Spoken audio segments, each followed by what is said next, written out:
case you want to have a play around with their website. I'm sure in your country there may be more specific and dedicated resources that might be more useful, but just to give you a sense of what's out there. Okay, I wanted to emphasize this, that you're probably all well aware. The SDGs these days are highly mainstreamed into the jobs of the future, much more so than the jobs of the past. If I compare my friends working in companies that are legacy state-owned enterprise type older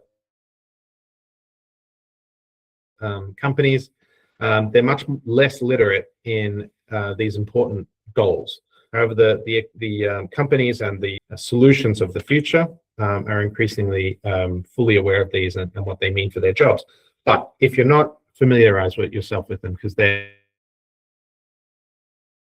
are a crucial part, especially in developing countries, of channeling finance and investment to important activities.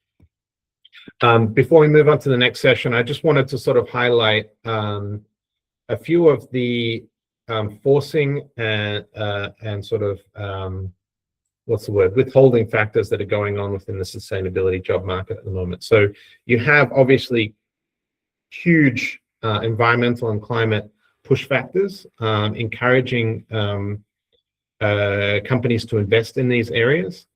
You also have some cross-cutting concerns that are putting a lot more emphasis on sustainability. The sort of boom in AI.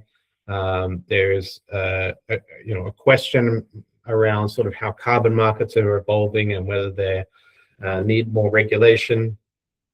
But one of the other things, and on the bottom left of this frame, it talks about a governance power shift, and it's not so explicit, but let me sort of build that out a little bit. It is a little bit US centric, and I'm always nervous about spending too much time on it. But over the last 12 to 24 months, there's been obviously some backward steps on the climate environment front coming out of the world's biggest economy in the US.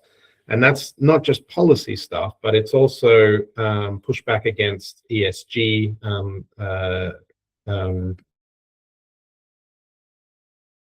responsibilities for corporates. And that's also led to a lot of, for example, coalitions of the willing of corporates like financial institutions pulling back on their commitment to climate efforts. Now,